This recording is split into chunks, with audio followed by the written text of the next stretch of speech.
Hi, and welcome back to MMS Jazz Recap. Today is day 2, and I found an extremely shiny speaker. I am still Amy Arwoodmark, and who are you? I'm Mikael Nyström, and I work for a company called Trusek. Trusek? Yes. Interesting. Yes. Yeah, it's a Swedish company. What's a security company doing at a management conference? Yeah, the thing is that even if the company is very security focused, there is a part of the company that does infrastructure, like operating system deployment and building fabrics and all that stuff. Yeah. Yes. You guys are awesome, and you're all over the world. Well, you travel all over the world. Try to avoid certain regions. Certain regions, okay. Yes. Well, that's for another video. Yes, that's true. I asked you to join the video today because I sat in one of your sessions, and it was really, really shiny. So which one? The session that I had time to catch today was your driver management session. Oh, yeah. I love drivers. Yes. It's kind of like I Love Lucy, but for drivers. It is. It's a weird session. Maurice and me have done it one time before. Yeah? And the reason why we came up with the idea is that a lot of people are asking about not only just, how do you deploy drivers, but the entire life cycle of drivers. How do you deal with drivers? How do you troubleshoot drivers? How do drivers actually work? What's plug and play? How do you know all that stuff? What's ranking? And drivers are changing. It's changing in so many different ways. Okay.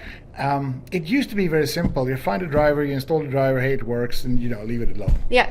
So do your customers have problems with understanding drivers and what to do? They do. I could tell you a lot of examples, but I have a good one. And we had a company in the US, and they had issues with Excel and Word. Yes. Yeah. And when they were working in a spreadsheet, it kind of, froze.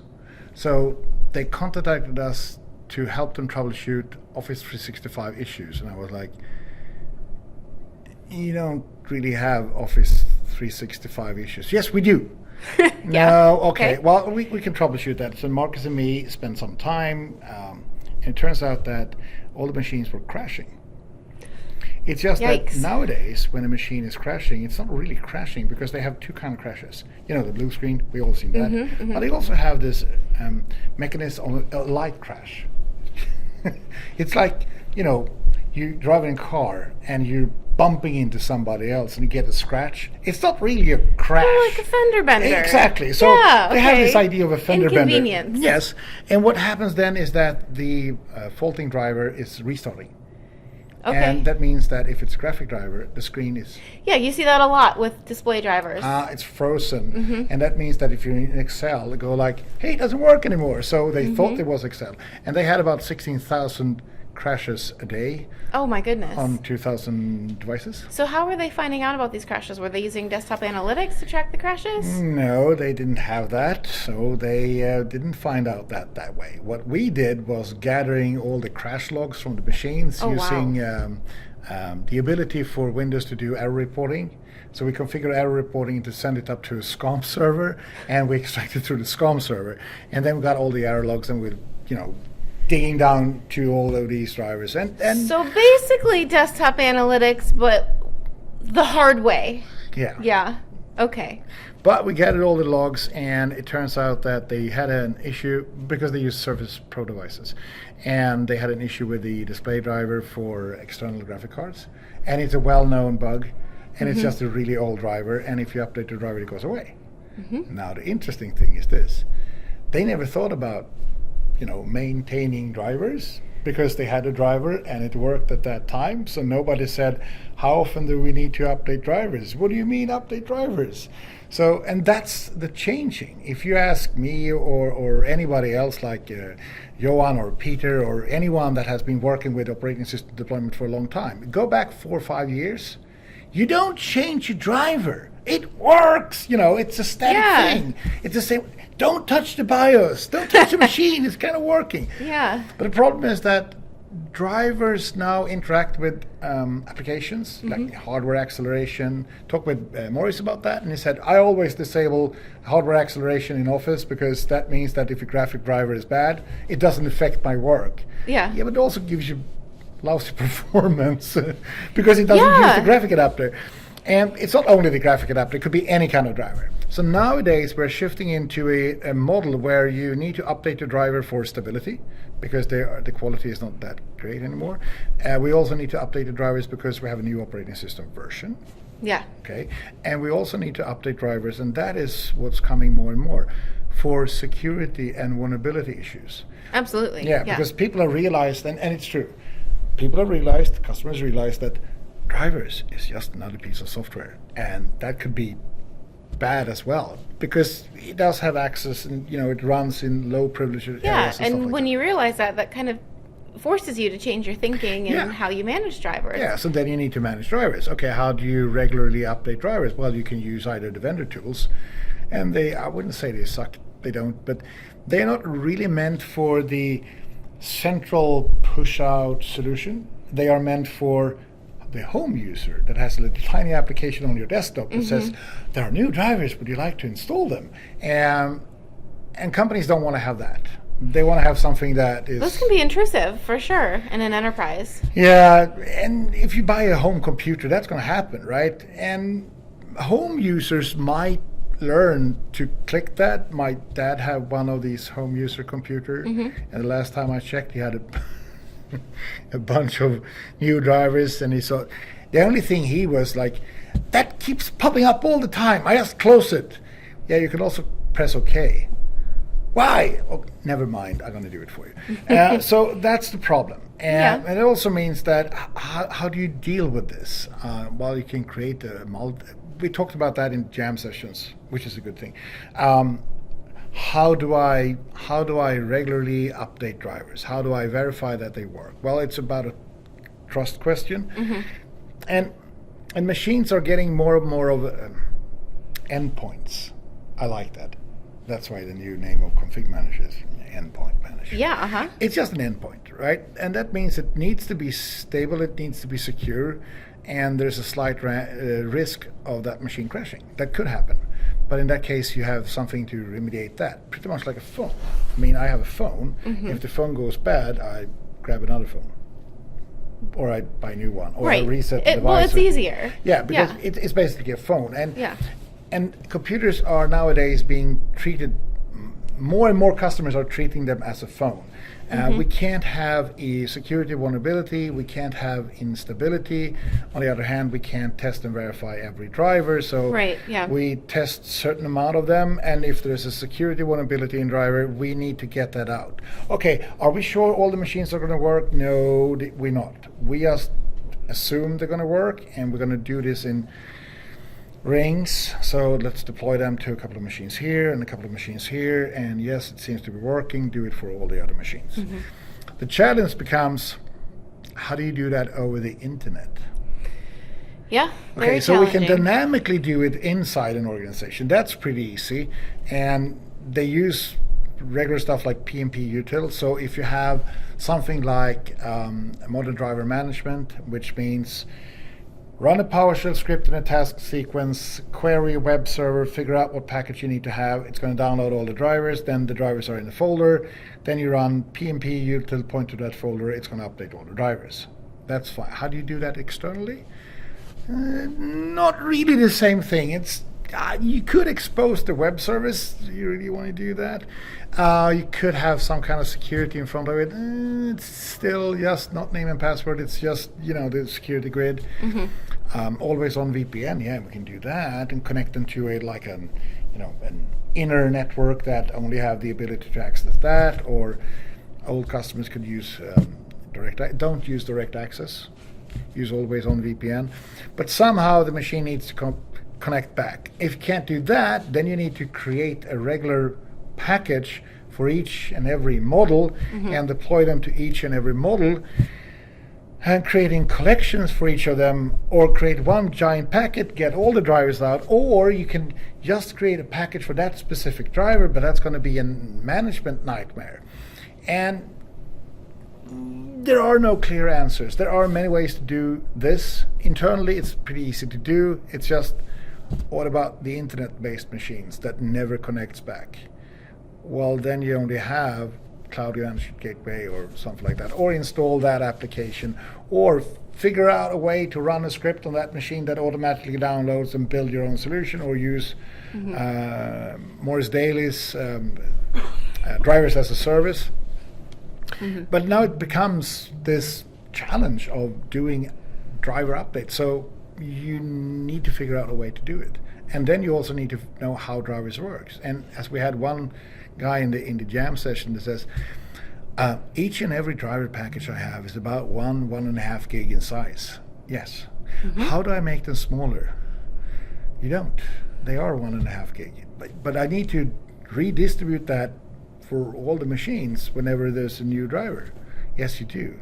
But I only need to update that specific driver. Yes. So you can create one package per driver. Yeah. No, that's a bad idea, because how should you manage this? So it's either going to be bandwidth, okay, or it's going to be a management nightmare. And it's easier to fix bandwidth. Just create the package. Anyway, the most important thing is that managing drivers is equally complicated as managing software. It's not just patches, and it's like third-party applications. You also need to manage them. And it's usually about security. So that was the session about.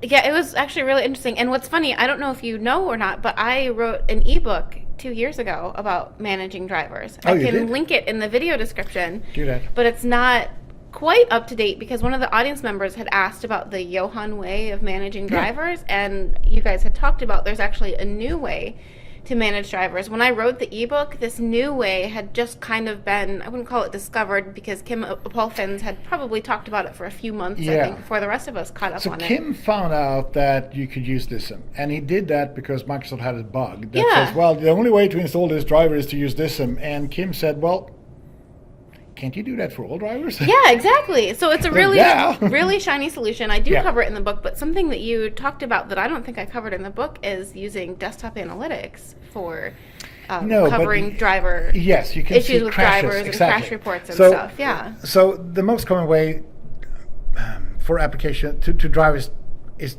they crash. Yeah. They either work or they crash. It's very simple. Security vulnerability you can't see, but that is something that you need to follow up. So using the old reliability index monitor that is built into Windows and been since Windows 7, if I can remember it, as long as the value of that is 10, the machine is stable. Okay. As soon as that value drops, and it drops every time something is crashing. So you can have a machine that doesn't have any visible issue. You ask the user and go like, is your machine crashing? No, it's working perfectly fine. Sure, you don't have an issue. Well, sometimes Excel is freezing. And then you look at the stability index and go like, it's 2. Okay, that means that machine is crashing at least 10 to 15 times every day. But the user doesn't really get directly affected because it doesn't show a blue screen anymore. It does this fender bender thing. Yeah, So by pulling that value up, you can see that that machine is unstable. Then you can check what kind of drivers do we have, compare that to another machine. This one is stable. That has another kind of driver. Update the driver. It could be the application, but it's usually a driver or a firmware update. So you can use PowerShell to get that. You can use Desktop Analytics to get that. And we know that Microsoft is working on something that we really can't tell about, but they are working on something that will gather that information, match that to drivers and models, so they will eventually be able to see, yes, we do have issues with the following make, model, and the following drivers. They can now connect back to the vendor and say you need to fix something, and maybe in the future, and it will. They showed part of it at Ignite. It will be possible to say, just make sure that my drivers on my device is maintained. And it's really for Autopilot and Intune. It's for Intune devices. It's a maintain drivers, yes or no. And they are based that on analytics, crashes, and then they contact the vendor to get a new driver and put that in the distribution engine that you have, WSUS, and then the drivers is automatically distributed to those machines. Interesting. So it's going to get better. Yeah. And in the cloud, it's going to be better first. And for people that doesn't do that, well, then you can build it internally using dynamic injection of drivers, using regular packages, using web services to figure that out. So that's basically it. Cool. So I wanted to ask you about one other thing. Yeah. When Johan and I did our Ignite recap videos last week, as you know, at Ignite, there was a lot of information around Windows Autopilot. Someone had asked for some clarification on Windows Autopilot into a task sequence, and I have you here with me, and you are quite an expert on the subject. So I wondered if you could just kind of explain everything that's going on. I'm going to put a slide on the screen right now. You guys can take a look at it for a second. So there's two ways here, right? So we have one way to do it. And that is called Windows Autopilot for existing devices. Okay. That means that you have a task sequence, more or less, and that deploys the operating system from bare metal. And in the end, it removes the unattended XML file and it shoves in the JSON file. So when the machine boots up, it believes that it's a pre-registered device. So it goes like, oh, I'm an Autopilot guy. I need to join Azure AD, and I'm going to be Autopilot. I'm Autopilot. The things it's supposed to do. Yes. So without registering any device, the machine will be Autopilot, which means that you get what I call self-service deployment. Means I can deploy the machine, turn it off, give it to the user, and say, hey, whenever you need to, log on to this device, and it will automatically join. You can do hybrid join, you can do Azure AD join. Yeah, there's a lot of scenarios. So that has been around. Now, the interesting thing is this. Let's assume that you have this Autopilot device, and you're firing it up. Okay, everything's fine. And you need to install a couple of applications, and you need to configure the device, and you need to run a script, and you need to do a couple of things. Maybe you want to configure the keyboard layout or something like that. You want to backlight. You want to update the BIOS. You want to check something. You want to do, I don't know. You want to do stuff. Yeah. That's doable. We can always run a PowerShell script. How do you do a PowerShell script that does 49 different things? Well, you can. It's just complicated. How do you install on-prem application? Well, you kind of you need to put them in Intune. And well, you could, in theory, you can assign applications to machine that is Autopilot joined, but that will happen after. So what they did is, instead of Autopilot for existing devices, they are running a task sequence as part of the deployment in Autopilot. So it's the opposite around. So the machine boots up, joins Autopilot, and it's a registered device or it's a Autopilot for existing devices.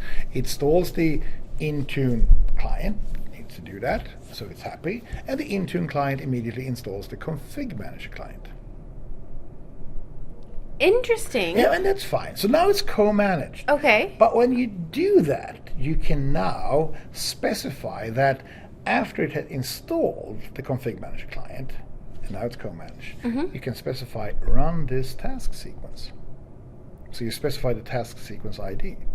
That means that the machine boots up, joins Azure AD, and yada yada yada, and Autopilot stuff. Yeah, all the Autopilot stuff has happened that's supposed to. It immediately kicks a task sequence. ConfigMgr task sequence. Ah. That is really shiny. Yes. So it doesn't really sound to me like Autopilot is replacing OSD. It sounds to me like Autopilot and OS deployment are kind of joining together to become a holistic solution. Yeah, because customers are used to have task sequences, and you can use a task sequence. It's not going to be an operating system task. You just have a task sequence. Yeah, you can use a sequence to do because many it things. It needs to do a bunch of stuff, and it needs to be condition-based and order.